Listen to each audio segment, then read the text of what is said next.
When they found Miriam Okoye standing barefoot on the courthouse steps at 5:42 a.m., she was holding a folded piece of paper so tightly it had creased into her palm. Her eyes were dry. No tears, no anger, just a stillness that unsettled everyone who passed her by. 3 years earlier, she had walked out of this same building in handcuffs, branded a criminal by a man who never once looked her in the eye. Today, the man who destroyed her life was inside that courthouse, and Miriam was finally free. But this story doesn't begin here. It begins with a lie powerful enough to bury the truth. Miriam was an underdog long before she ever became a defendant. A single mother, a hospital night shift cleaner, a woman whose voice was always drowned out by louder men in tailored suits. She kept her head down, did her job, and believed naively that honesty would protect her. That belief would cost her everything. The man who would become her worst enemy was Victor Hale, philanthropist, business mogul, media darling. Victor donated wings to hospitals, funded scholarships, and smiled for cameras beside politicians. To the public, he was untouchable. To Miriam, he was simply Sir, the man who walked past her every night without seeing her, until one night when she saw something she was never meant to see. At 2:17 a.m., while emptying trash outside the executive offices, Miriam noticed a door ajar. Inside, Victor stood with another man, voices low, tense. She heard the word accounts, then transfer, then something that made her stop breathing. If anyone finds this, she'll take the fall. Moments later, Victor noticed her. Their eyes met, and in that instant, Miriam's life quietly ended. Within a week, the hospital's financial record showed massive fraud. Funds siphoned through shell companies. The blame landed squarely on the least powerful person with access to the building, Miriam. Evidence appeared as if by magic.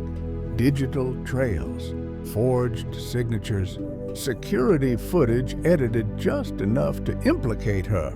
Victor testified calmly, confidently. The jury believed him. Miriam was sentenced to 7 years. Prison stripped her down to bone and breath. Her son went to live with relatives who stopped returning her calls. Letters went unanswered. Appeals were denied.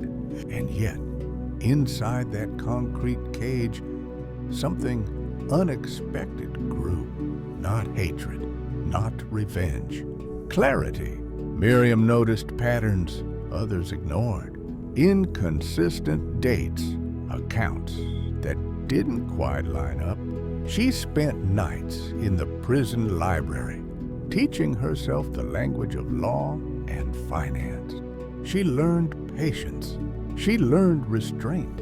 And most dangerously of all, she learned how Victor Hale thought. When she was released early for good behavior, the world had moved on. Victor was richer, more celebrated, untouched. Everyone expected Miriam to disappear. Instead, she did something no one understood. She forgave him publicly.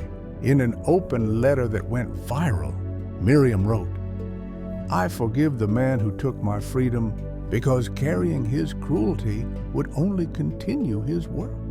People mocked her, called her weak, broken, delusional. Victor himself laughed in a private email, calling her harmless. That was the mistake.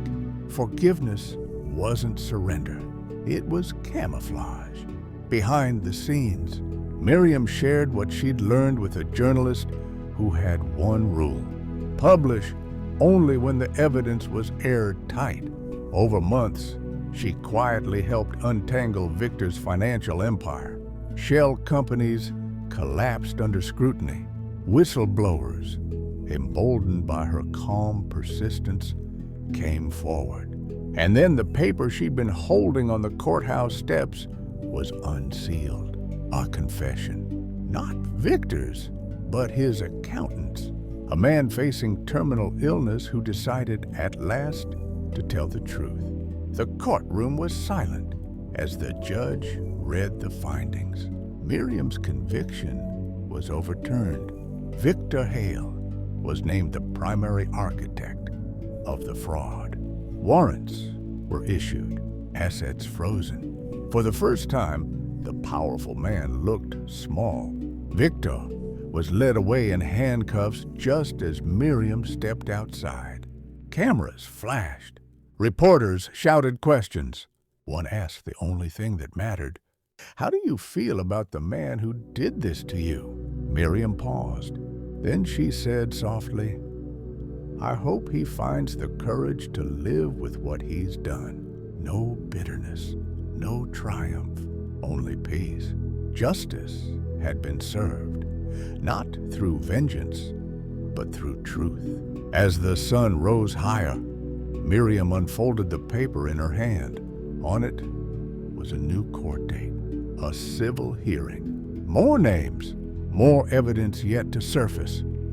Because Victor Hale hadn't acted alone, and somewhere, someone else was already trying to erase their tracks. Miriam looked back at the courthouse doors. Still open, still waiting. This wasn't the end. It was only the moment the world realized how dangerous a quiet, underestimated woman could be.